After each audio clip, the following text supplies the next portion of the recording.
For those of us who drive to our cruise port, getting into the port, dropping off bags, and parking can be the most stressful part of the entire trip. We sailed out of Galveston 3 times now, but it wasn't until this last cruise that we finally got Galveston figured out. And now I want to share our secrets with you. Ahoy travelers, it's Amy here to help you make your travel experience a success, especially if you're sailing out of Galveston, Texas. Now, driving into the port of Galveston on the morning of your cruise can be super hectic. Our first time cruising out of Galveston, we booked a hotel with a shuttle, so we didn't have to make it through that melee on our own.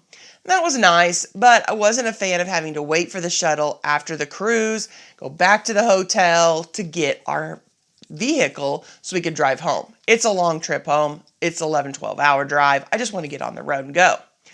So while the city is supposed to be working on addressing some of these traffic issues, right now, every vehicle heading into Terminal 25 and 28 are being funneled onto Harborside Drive. This is not just every cruiser, but all the trucks bringing in supplies for the ship as well. That's a lot of trucks. It's not unusual to have to wait in a long line of traffic for up to 2 hours. I've heard of people having to wait for 2 hours. Depends on when you get there, based on when the ship sails, but it can be crazy. And getting through that traffic on our second cruise out of Galveston was insane and stressful. So we had to figure something out. Now, this first tip is going to be specific to those using Terminal 25, which is where the new Carnival Jubilee docks. It's used by Carnival and Princess ships. But I'm going to talk about the other terminals as well, so you will want to stick around and watch all the way to the end. We book our parking through Port of Galveston Parking, which puts us just across Harborside Drive from Terminal 25. I'm going to leave a link to that in the description below. And while we parked in this same lot this last time we went, as well as the time prior to that, I decided I wanted to find out if coming in from the other side of the island would be a better route. Since we were staying in a hotel close to the seawall anyway, we're already on that south side of the island. However, if you plug that into Google Maps and ask it to create a route to Terminal 25, it has you getting onto Harborside Drive west of the terminal. We decided instead to drive north on the road that took us straight to our parking garage instead of going to the terminal first to drop off our luggage. This allowed us to avoid Harborside altogether. We were able to pull right into our parking garage, park, then walk with our luggage over to the terminal. Of course, this means you will not want to use the terminal's address if using Google Maps or something similar. In fact, even putting in the address for the parking garage gives an original suggested route of coming onto Harborside Drive first, which puts you into that traffic. In this instance, we were given an alternate route that we could take directly to the parking garage. Now, I didn't even map it out. I just went on, looked at, and saw where the roads were and just drove it myself. I didn't put in a route. It was super easy. But why that route isn't the main suggestion, I have no idea. I don't know why Google Maps would stick you onto Harborside Drive. It doesn't make any sense.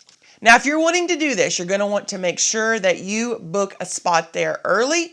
Get online, book it, so that you can make this little trick even possible. And you will need to be physically capable of hauling your luggage across the street. Now, this all may seem like no big deal. Sure, common sense. But we've always dropped off our luggage, then parked. And maybe you have too. By choosing this lot and parking first, we were able to avoid being stuck in traffic for an hour or more. That was a huge plus for us, since wheeling the luggage across the road really wasn't that big of a deal. I cannot tell you how much less stressful this method was for us. And in fact, we went in early, parked, took our luggage across, and then went back to the car for about 20 minutes before it was near enough to our embarkation time to head back to the terminal. Easy, much less stressful. Now, Disney and Norwegian use Terminal 28, which is located just west of Terminal 25. Due to the way the main road, Harborside Drive, comes in, this terminal has its own parking lot next to the terminal itself, but it isn't very big, and there's one on the south side of Harborside Drive. I have not left out of this terminal, so I'm not exactly sure if it would be worth parking first and then walking that far with your luggage. since the terminal is further away from any parking lot across the street. Now, luckily, there is a shuttle available to bring you from the parking lot to the terminal. So then the decision becomes if you want to drag your luggage onto the shuttle or drop it off before parking. Dropping it off prior to parking then puts you right back into that melee of all those attempting to do the same. If you're heading out on a Royal Caribbean cruise and use their parking right next to the terminal, avoiding traffic will be a lot harder because there is only one way in and out of that area. They even have their own road called Royal Caribbean Way. But all traffic into the terminal area has to go through that same intersection, which has the potential to cause a bottleneck. Now, conversely, you won't be competing with traffic heading out at one of the other terminals or with any local traffic. This, of course, is unless you make the very bad mistake of heading towards Terminal 10 using Harborside Drive from the West End.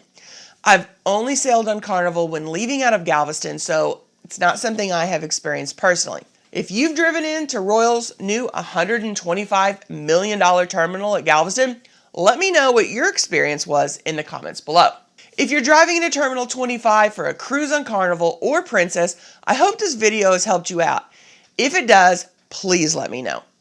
If you're looking for more information on Embarkation Day, why not stick around and check out this video where I talk about tips for a hassle-free embarkation, and then come back for more information designed to help you have an amazing cruise. Have a blessed week, everyone.